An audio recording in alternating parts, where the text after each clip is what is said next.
जय माता रानी। दोस्तों सबसे पहले तो आप सभी को नवरात्रि की हार्दिक शुभकामनाएं। माता रानी आप पर और आपके समस्त परिवार पर अपनी कृपा और आशीर्वाद हमेशा बनाए रखें और जल्द से जल्द आपकी सभी मनोकामनाओं की पूर्ति करें। तो दोस्तों, चैत्र नवरात्र हिंदू धर्म में एक महत्वपूर्ण त्यौहार है। ये महापर्व दुर्गा माता के 9 रूपों को समर्पित होता है और इस दौरान माता रानी की पूजा करने से सभी मनोकामनाओं की पूर्ति होती है। इसके साथ ही परिवार में खुशहाली बनी रहती है।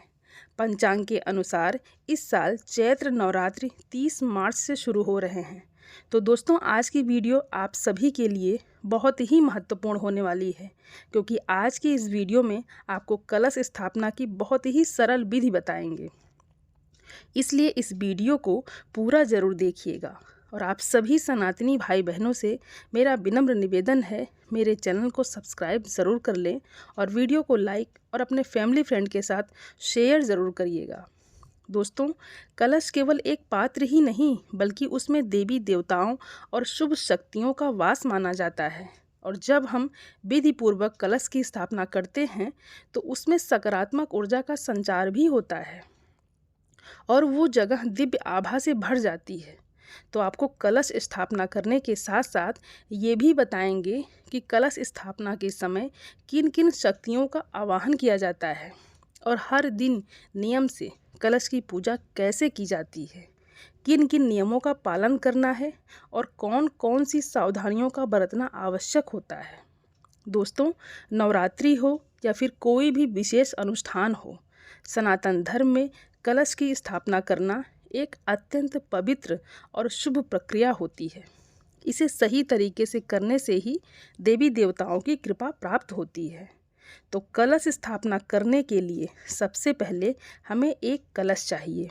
अब आप तांबे का या पीतल का या मिट्टी का कोई भी कलश ले सकते हैं। और ध्यान रखिएगा कि कलश को खाली नहीं छोड़ा जाता है, इसलिए हमें कलश के कंठ पर मौली यानी कलावा भी अवश्य बांधना होगा। कलावा बांधने के बाद अब हम कलश के ऊपर हल्दी से या कुमकुम से स्वास्तिक का चिन्ह बनाएंगे, जो कि बहुत ही शुभ होता है।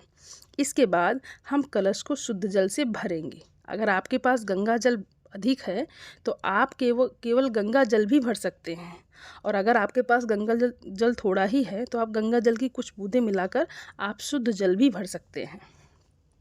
गंगा जल के अलावा अन्य तीर्थ का जल हो तो भी आप इस कलश में डाल सकते हैं। कलश में जल भरने के बाद अब हम उसमें कुछ पवित्र सामग्री डालेंगे, जैसे कि हल्दी की गांठ, सुपारी, लौंग का जोड़ा, एक हरी इलायची और एक सिक्का। और अगर आपके पास चांदी का सिक्का हो तो वो भी आप डाल सकते हैं, और अगर आपके पास 5 तरह के रत्न हों तो आप 5 रत्न भी डाल सकते हैं। उसके बाद आपको आम के पत्ते लेने हैं। अगर आपके पास आम के पत्ते उपलब्ध ना हों तो आप अशोक के पत्ते भी उपयोग कर सकते हैं, क्योंकि नवरात्रि में 9 दिनों तक कलश की स्थापना होती है। इसलिए आम के जो पत्ते होते हैं वो बहुत ज़्यादा उपयुक्त माने जाते हैं, क्योंकि वो लंबे समय तक ताज़े भी बने रहते हैं। तो अब कलश के ऊपर हमें नारियल रखना है। दोस्तों, इस बात का आपको विशेष ध्यान रखना है कि नारियल सूखा हुआ ना हो, उसमें पानी जरूर होना चाहिए, और नारियल का मुख हमेशा पूजा करने वाले की ओर ही होना चाहिए। अब हम नारियल को एक लाल कपड़े में लपेटकर मौली धागा से बांधेंगे। अगर लाल कपड़ा ना हो तो आप लाल चुन्नी भी बांध सकते हैं। कलश के ऊपर आम या अशोक के पत्ते रखने के बाद एक पात्र भी रखना होता है। आप एक कटोरी में थोड़े से अनाज भरकर रख लें। आप चाहे तो अक्षत रख लें या फिर गेहूं के दाने रख लें, जो भी आपके पास हो आप उसको रख लें। उसके ऊपर ही आपको नारियल रखना होता है। तो बहुत से लोग तो चौकी पर कलश को ऐसे ही स्थापित कर देते हैं, लेकिन कलश के नीचे आपको आसन जरूर बिछाना चाहिए। आसन आप चाहे फूलों का बना लें या आप अक्षत का भी लगा सकते हैं, और अष्टदल कमल भी आप अक्षत से बना सकते हैं। तो ध्यान रखिएगा कि टूटे हुए चावल आपको पूजा में प्रयोग नहीं करने हैं। खंडित ना हो चावल, अक्षत में जो भी चावल होते हैं वो खंडित ना हो, कहीं से भी टूटे फूटे ना हो। आपको साबुत चावल लेने हैं। और फिर अक्षत लेकर आप उन्हें कमल के आकार में रख दीजिए और अष्टदल कमल के ठीक बीचों बीच में आप कलश की स्थापना करें। और ध्यान रखिएगा कि नारियल का जो मुख है वो पूजा करने वाले की ओर ही रहे। और नवरात्रि में माता रानी की मूर्ति या चित्र के सीधे हाथ की ओर कलश की स्थापना की जाती है और आपका बायां हाथ होगा और माँ का दाहिना हाथ होगा। इस प्रकार से कलश इस सकारात्मक ऊर्जा को आकर्षित करता है और पूजा भी सफल होती है। तो अब कलश की स्थापना तो हो गई, अब कलश की पूजा भी हमें करनी है। तो कलश में विभिन्न देवी देवताओं, सप्त नदियों और पंच तत्वों का वास माना जाता है। जब हम कलश की स्थापना करते हैं तो इन शक्तियों का आवाहन करते हैं। तो सबसे पहले भगवान श्री हरि विष्णु जी, जिनकी कृपा से कलश में दिव्यता आती है। देवी लक्ष्मी जी शुभता और समृद्धि प्रदान करती हैं। देवी दुर्गा, जिनकी शक्ति से घर में सुरक्षा और शक्ति का वास होता है। फिर गंगा, जमुना, सरस्वती, नर्मदा, कावेरी, गोदावरी और कृष्णा नदी, इनका जल पवित्रता का प्रतीक होता है। और यदि इन पवित्र नदियों का जल हो तो बहुत ही अच्छी बात है। अगर आपके पास नहीं है तो आप मानसिक रूप से इन पवित्र नदियों का ध्यान भी कलश की स्थापना और पूजा करते समय कर सकते हैं। सभी 9 ग्रहों का प्रभाव भी होता है कलश में। कलश के अंदर 5 तत्वों का वास भी होता है। 5 तत्व यानी पृथ्वी, जल, अग्नि, वायु और आकाश। तो आप कलश की पूजा करते समय आपको इस मंत्र को बोलकर आवाहन भी करना है। मंत्र है ओम गंगे च यमुने चैव गोदावरी सरस्वती नर्मदे सिंधु कावेरी जले अस्मिन् सन्निधम कुरु। इससे सभी पवित्र नदियों की ऊर्जा कलश में समाहित हो जाती है। इस प्रकार कलश की स्थापना करने के बाद आपको हर दिन कलश की पूजा भी करनी चाहिए। और हर दिन आप कलश की पूजा कैसे करेंगे, आइए हम सभी लोग ये भी जान लेते हैं। तो सबसे पहले स्नान करके स्वयं स्वच्छ वस्त्र धारण करके पूजा स्थल को गंगा जल से शुद्ध करें। फिर कलश को दोनों हाथों से स्पर्श कर उसका ध्यान करें।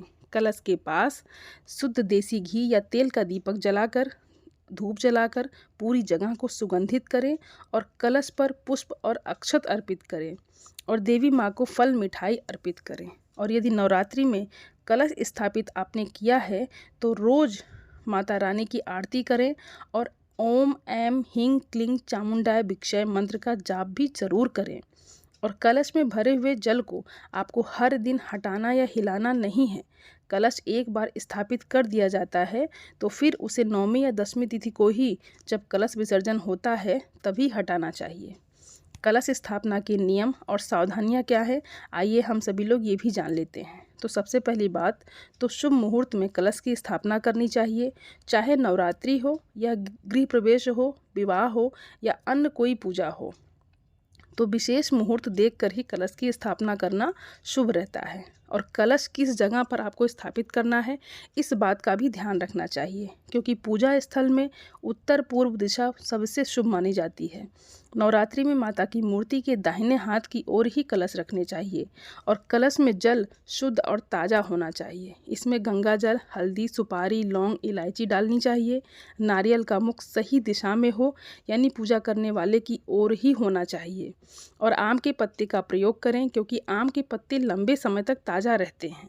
अगर आपकी पूजा की चौकी छोटी है, चौकी पर कलश की स्थापना नहीं कर पाते हैं, तो आप नीचे ज़मीन पर उस जगह को गाय के गोबर से लीप कर या गेरू से लेप कर या गंगा जल से शुद्ध करके उसके ऊपर स्वास्तिक का चिन्ह बनाकर या पुष्प और अक्षत का आसन लगाकर उसके ऊपर भी कलश की स्थापना कर सकते हैं।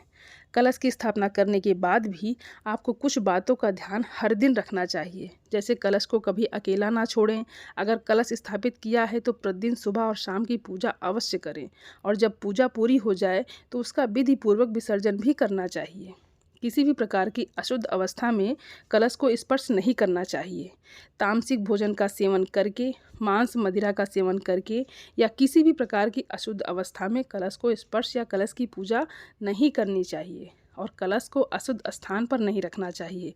कलश को जहाँ पर भी एक बार स्थापित कर दिया तो उस जगह से उसे बार बार हिलाना या हटाना नहीं चाहिए। और कलश विसर्जन करने के बाद जल का सदुपयोग करना चाहिए।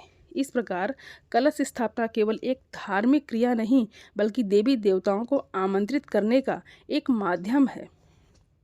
अगर नवरात्रि के दिनों में या बाकी शुभ आयोजनों में इसे पूरी श्रद्धा और विधि विधान से किया जाए तो ये अत्यंत शुभ फल प्रदान करता है।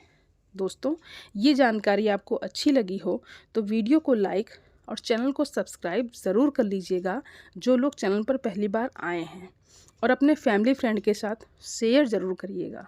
दोस्तों, आप सभी को नवरात्रि की हार्दिक शुभकामनाएं। जय माता रानी। धन्यवाद दोस्तों।